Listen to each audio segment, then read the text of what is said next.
system and how we wanted to implement it. We'd done it before in the past. We had tried it out a little bit with Entourage. We had tried it out a little bit with Nostramus. We liked the way it felt, but we felt there was still enough tweaking that needed to be done. The first suggestion that came up, which players and developers and people in the company alike all suggested, was, hey, why don't we just give them one token and let them figure out what they want to do with that? Well, we started looking into that, but then we found some problems with that. The first of which was predetermined loot is pretty boring.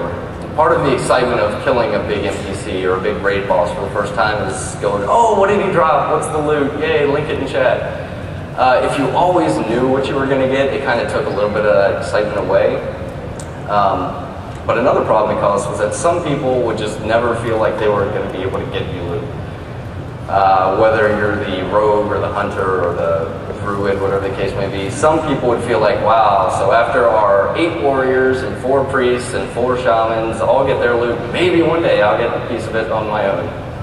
And while that's not something we necessarily try to control or base our loot systems on, the way that players handle their loot is something we try to be aware of, because at the end of the day, that really is going to impact how enjoyable you find the game. If you feel like going into raid content is just pointless because I can never get anything, well, we don't want you feeling like that because that takes a lot of fun out of the game. So we decided the right solution. Instead of 1 token, we would break it down into 3 tokens.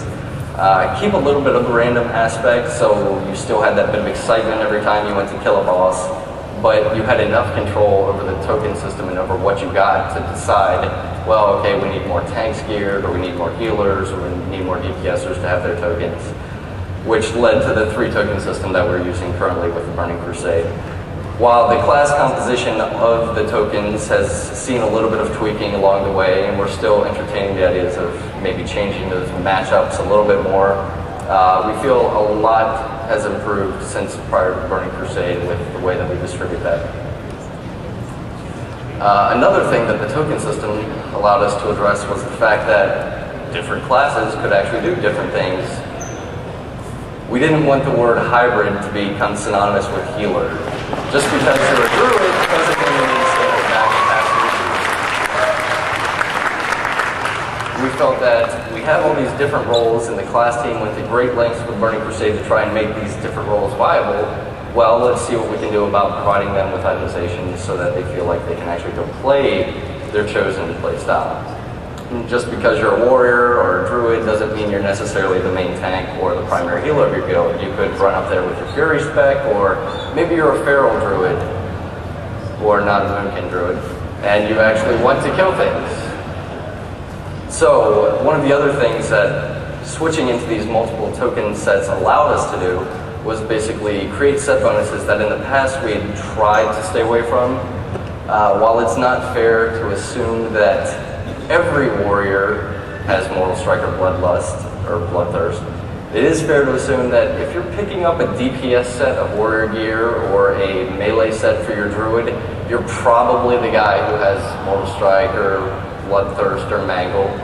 So it allowed us to introduce a lot of new talent-specific abilities to the set bonuses. So that's, for the most part, wraps it up for the Burning Crusade. After that, we felt that, okay, we've got a pretty good separation now of PvE and PvP itemization. Players can choose their gear based on what they prefer to do with their character. Now I want to give you a taste of the things to come in the future. Free spell damage for healers. So,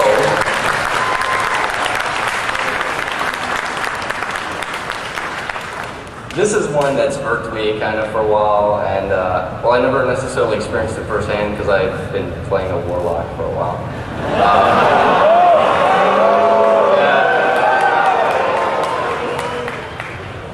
It always kind of bothered me that whenever we'd finish raiding and I'd start go questing for the evening, I would watch all of our priests or healers for, oh god, I don't even know, since I started playing WoW.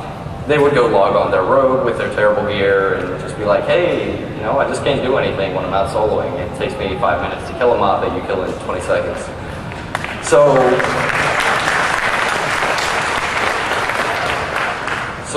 what we want to do is basically give the healers enough free spell damage on their gear without taking away from the budget so that while you're not going to DPS as good as a mage, mage or a rogue or a warlock, you still have enough scaling with your gear that you can actually go kill stuff and enjoy the other aspects that the game has to offer. You don't have to log on your alt to go solo some quests, because at the end of the day, your amazingly geared tier 6 priest should still be able to kill something at least equal to that really poorly geared rogue alt that you have. You're welcome. The next one is one that we've been hearing for quite some time now, which is hunters complaining about the lack of a legendary ranged weapon in the game.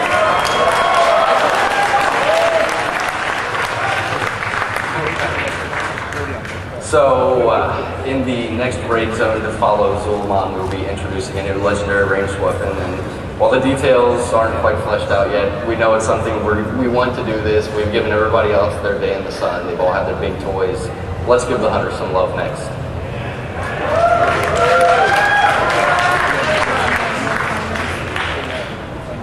And then Zul'Aman. So I wanted to leave you off today before we enter the Q&A portion with a little bit of what Zul'Aman has to offer.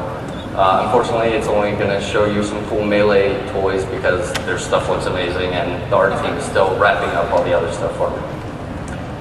So the first one I want to show you here is the rogue with Zul'Aman armor and one of his weapons, the Dagger of Bad Mojo. If you look at it closely, you can see that it's intended for 10 people. We're trying to incorporate more of the cool new mechanics that we've been using lately in the in-game raid zones into the 10-man stuff so that everybody gets their chance to play with the new stuff. So in this dagger, we have a nice chunk of armor penetration for all you rogues out there. Yeah. And big shoulders. And finally, I think everyone remembers Zinrock from the good old days of Zul'Varub and Hekar, so we felt it was time to revisit that and introduce you to Zinrock's big brother, Jinrock, along with the warrior and DPS plate armor from Zul'Aman, which looks terrifying to me because I swear to God that looks like killer clowns from outer space. And as you can see, Jinrock, the Great Apocalypse, will introduce a little bit of the haste rating that our raiders have been. Holy God, that's a lot of people for the Q&A. How you doing? So that about wraps it up for what Zul'Aman has to offer, and I hope you all enjoyed it.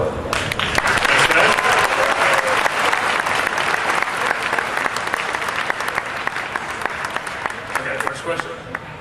Hi, my name is Oscar. My first question is, why is enchanting the only profession that if you're a tailor, you can put bags in the auction house, or if you're an alchemist, you can put potions in the auction house.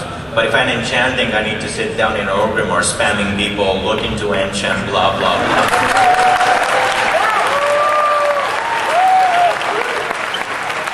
Yeah, this guy right here is an enchanter. He complains about the same thing every day.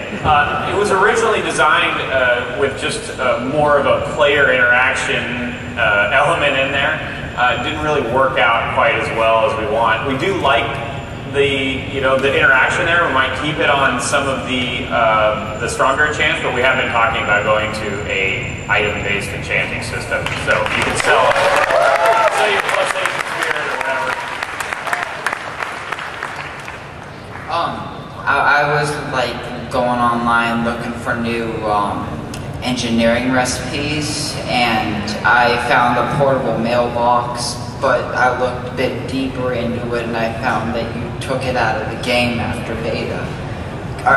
Are you going to put it back in? Because it's awesome.